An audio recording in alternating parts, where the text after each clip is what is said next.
Welcome to The Explainer. Today, we're going to deconstruct a core piece of cloud infrastructure that, honestly, is probably way riskier than you think, the Bastion host. We're going to explore why that traditional approach of just trusting a network is fundamentally flawed, and how a modern identity-first architecture can literally eliminate entire classes of risk right from the start.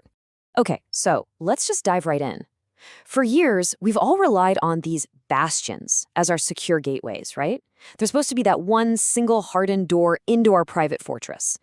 But what if the very design we trust, the one built on open ports and passing around SSH keys, is actually built on a really fragile foundation? What if it's an open secret that attackers already know all too well? So the classic Bastion host, it runs on what we call network-based trust. Basically, if you have the right key and you're coming from the right IP address, hey, you're in. But this creates some huge inherent risks. What we're going to talk about today is a massive shift to identity-based trust, where it's not about where you are on the network, but about who you are.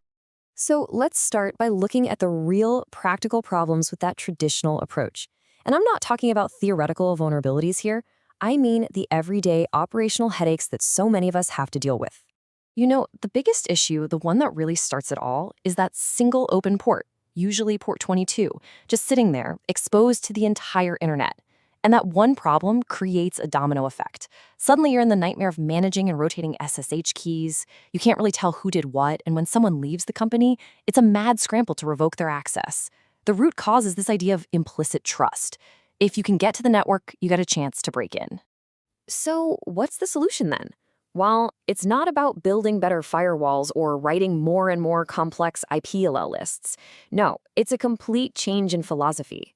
It's about moving away from guarding a network perimeter and instead verifying identity at every single step.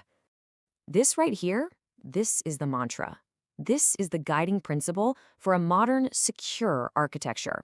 A Bastion host shouldn't be defined by an open port, just waiting for someone to knock on it. It should be defined by who is allowed access, what they're allowed to do, and for how long. So what this shift really means is we get to replace our old clunky tools. Instead of IP-allow lists, we use IAM policies. Instead of SSH keys, we use identity-based authentication through managed control planes. Think of it like this.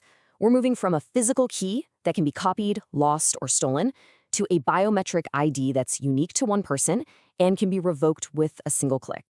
All right, so let's look at the actual blueprint for this modern architecture. And the best part is, it isn't about adding more complexity. It's actually about removing things. It's built on 4 very intentional design decisions that just wipe out entire classes of risk from the get-go. The first decision is a huge one, and you can see it right there in the code on this slide.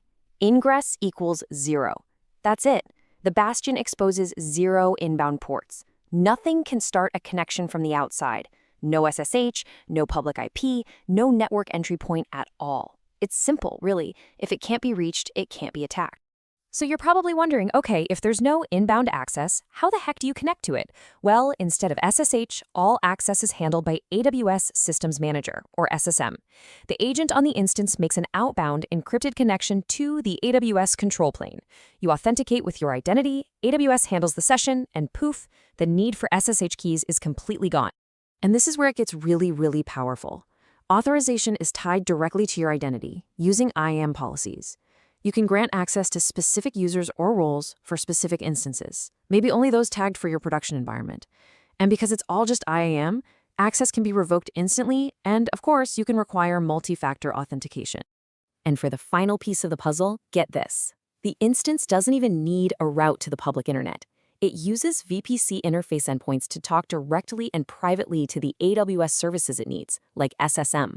That means no NAT gateway, no dependency on the public internet, and the whole setup works even in super restricted, private-only networks. And as you can see here, the simplicity is really the whole point. The entire architecture boils down to just these 4 core pieces: a small EC2 instance, an IAM role, the SSM service, and private VPC endpoints. There are no optional parts you need to bolt on to make it secure. That's the whole thing. It's security through subtraction. So why does all this really matter?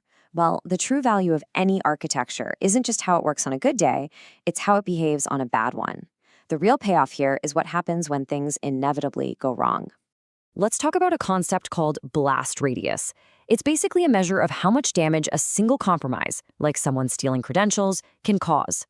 With any system, the goal is always to design it so that if one piece fails, the damage is contained and doesn't just rip through your entire infrastructure. And this table just makes the difference so stark. In the old model, if an SSH key is stolen, an attacker has persistent access until you hunt down and rotate every single copy of that key. The risk of them moving laterally is huge. But in the modern, identity-first model, compromised IAM creds only grant short-lived, session-based access. Every action is logged in CloudTrail, and recovery is as simple as revoking one identity in the IAM console.